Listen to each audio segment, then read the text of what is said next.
हे जाति जाति के लोगों, यहोवा की स्तुति करो। हे राज्य राज्य के लोगों, उसकी आराधना करो। क्रिश्चियन चर्च भोपाल की ओर से आप सभी का स्वागत, अभिनंदन। आज हमारे मनन के लिए बाइबल का पाठ पढ़ने में हमारे अगुवाई हमारे युवा भाई आशीष जेकब करेंगे। हमारे मनन के लिए बाइबल में से मैं पढ़ूंगा 2 यूहन्ना 1 अध्याय 8वां पद। अपने विषय में चौकस रहो कि जो परिश्रम हमने किया है उनको तुम गवा ना दो, वरन उसका पूरा प्रतिफल पाओ। आमीन। आइए इस आनंददायक समय में इस गीत के द्वारा हम प्रभु की महिमा करें।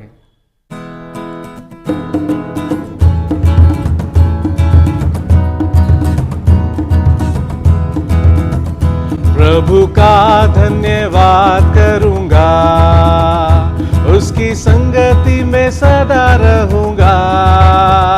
साथ चलूंगा मैं, जय जरूर पाऊंगा। साथ चलूंगा मैं, जय जरूर पाऊंगा। प्रभु का धन्यवाद करूंगा। ना देगी मुझे दुनिया कभी भी कोई सुख और शांति आराम। ना देगी मुझे दुनिया कभी भी कोई सुख और शांति आराम। मेरे यीशु के साथ धन्य संगति में सदा मिलती खुशी मुझको। मेरे यीशु के साथ धन्य संगति में सदा मिलती खुशी मुझको। प्रभु का धन्यवाद करूंगा, उसकी संगति में सदा रहूंगा। साथ चलूंगा मैं, जय जरूर पाऊंगा। साथ चलूंगा मैं, जय जरूर पाऊंगा। प्रभु का धन्यवाद करूंगा। हम जहां भी हैं थोड़ी देर ठहर कर प्रभु की आवाज प्रभु के महान सेवक आदरणीय बिशप डॉक्टर विपिन लाल जी के द्वारा सुने। 2 यूहन्ना की पत्री उसका 1 अध्याय जो एक ही पद है, उसके 8वें पद में लिखा है कि मैं अपने विषय में चौकस रहो कि जो परिश्रम हमने किया है उसको तुम गंवा ना दो, परंतु उसका पूरा प्रतिफल पाओ। यदि इसके पहले पद को पढ़ें तो लिखा हुआ है कि मुझ प्राचीन की ओर से, जो उस चुनी हुई महिला और उन बच्चों के नाम जिनसे मैं सच्चा प्रेम करता हूं, मुझ प्राचीन की ओर से। यूहन्ना अपने युवा अवस्था में न केवल उसने यीशु को जाना, लेकिन उस जानने के बाद में उस उद्धार के अनुभव को लेकर, आत्मा की सामर्थ को लेकर अपनी सारी जिंदगी उसने प्रभु यीशु मसीह की सेवा में बिता दिया।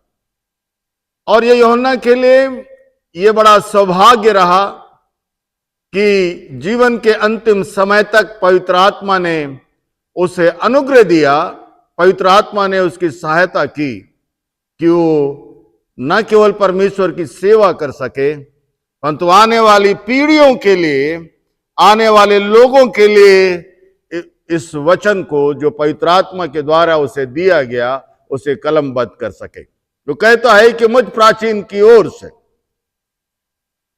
जो जीवन में अनुभव से भरा हुआ है, वो व्यक्ति कलीसिया से कहता है उसके 8वें पद में कि अपने विषय में चौकस रहो, अपने विषय में चौकस रहो कि जो परिश्रम हमने किया है और तुम्हें सौंपा गया है, जो परिश्रम हमने किया और उसको तुम गंवा ना दो, उसे तुम गंवा ना दो। इसको जब आप पढ़ेंगे तो हम पाएंगे कि यूहन्ना कुछ बातें हैं जो विश्वासियों को, उस जमाने के विश्वासियों को और आज के समय में हम जैसे विश्वासियों को भी इस वचन के द्वारा कुछ बातें बताना चाहता है। वो कहता है कि जो परिश्रम, चौकस रहो, चौकस रहो। कहीं ऐसा ना हो कि तुम्हारी लापरवाही के कारण, तुम्हारी नादानी के कारण, तुम्हारी बेवकूफी के कारण, तुम्हारे के जीवन के अंदर बहुत सी कमियों के कारण जो तुम्हें सौंपा गया, जो तुम्हें दिया गया, उसे तुम अपने हाथ से गंवा दो। जो परिश्रम हमने किया है, पहली बात यूहन्ना बताता है कि तुम्हारे पास में जो कुछ भी है, जो कुछ भी तुमने आशीष से पाई है, ये परमेश्वर के अनुग्रह के द्वारा हमारे परिश्रम का प्रतिफल है। हमारे परिश्रम का, कि हमने तुम्हारे लिए, आने वाले समय के लोगों के लिए परिश्रम किया। चौकस रहे ना।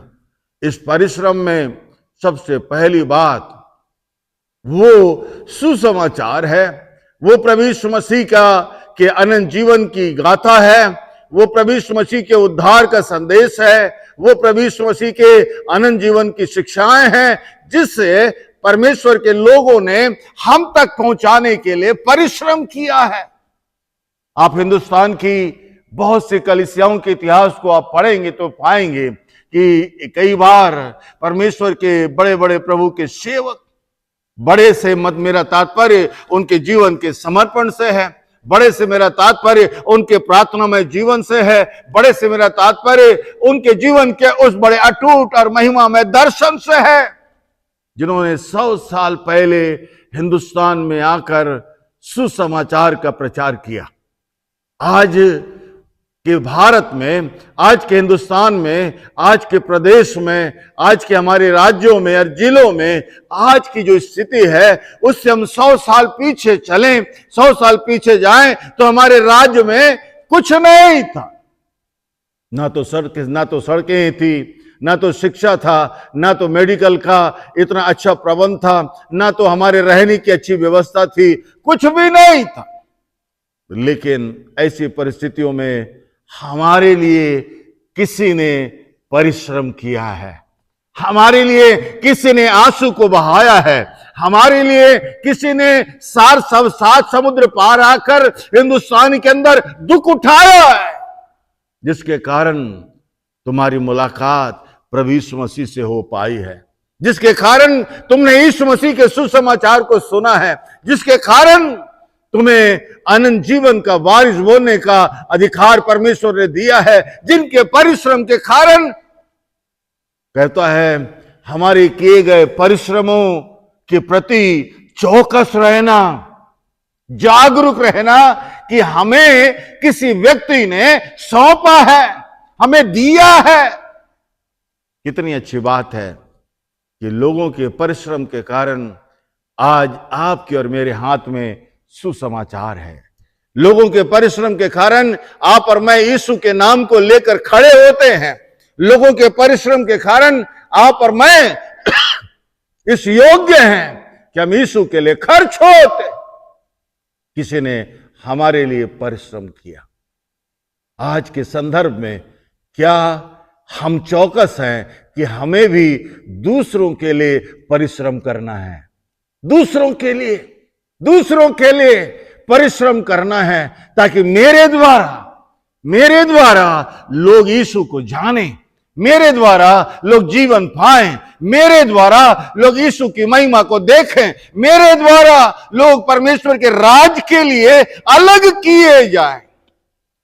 इसका मतलब क्या है कि परमेश्वर ने प्रभु के सेवकों के द्वारा, अपने वचन के द्वारा हमें भंडारी बनाया। भंडारी इसलिए नहीं बनाया है कि हम खाओ पियो और मौज करो। भंडारी इसलिए नहीं बनाया कि हफ्ते में एक दिन रविवार की आराधना में आकर, प्रभु के भवन में आकर प्रभु की आराधना करें। भंडारी इसलिए नहीं बनाया कि जो कुछ हमारे घर में धन संपत्ति है वो केवल मेरे बेटे और बेटियों में खर्च हो। लेकिन यूहन्ना कहता है मुझ प्राचीन की ओर से कि मैंने तुम्हारे लिए परिश्रम किया। उस परिश्रम के प्रति चौकस रहना, उस परिश्रम के प्रति चौकस रहना। ये न केवल आध्यात्मिक सेवा है, लेकिन आज के परिस्थिति में, आज के संदर्भ में कलीसिया को चौकस रहना, प्रभु के सेवक सेविकाओं को चौकस रहना, हमारे धर्माधिकारियों को चौकस रहना, हमारे बिशप को चौकस रहना कि जिस समय सुसमाचार का प्रचार हिंदुस्तान में किया गया था, उस समय एक ही जमीन कलीसिया के नाम में नहीं थी, एक इंच जमीन। लेकिन लोगों ने परिश्रम किया कि प्रभु के भवन को बनाया।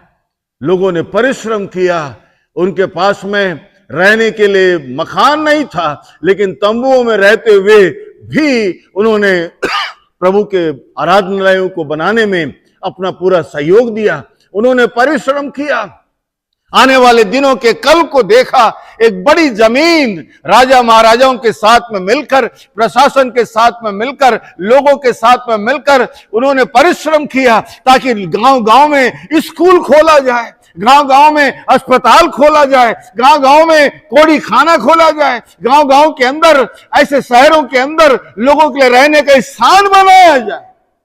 लेकिन आज 2026 में जो लोगों ने परिश्रम के साथ हमें सौंपा था, आज हमारे हाथ से चली गई।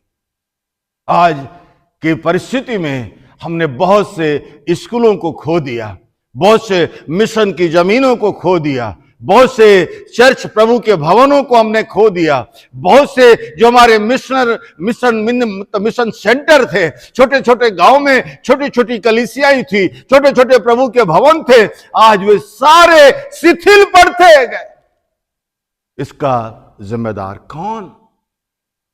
इसका जिम्मेदार कौन? लेकिन यूहन्ना कहता है कि हमारे परिश्रम के द्वारा तुम्हें सौंपा गया है, ताकि जो सौंपा गया है उसके प्रति तुमको चौकस रहना। कहीं ऐसा ना हो कि तुम्हारे हाथ से तुम गंवा दो। इसका मतलब क्या है? कहीं ऐसा ना हो कि आने वाले दिनों की परिस्थितियां बदलती चली जाएंगी, राजनीतिक स्थिति बदलती जाएगी, समय बदलता जाएगा, लोगों का सोच बदलता जाएगा, रहना सहना बदलता जाएगा। उस परिस्थिति में भी तुम्हें चौकस रहना कि किसी व्यक्ति ने मुझ पर विश्वास किया, जिसने मुझे सौंपा है।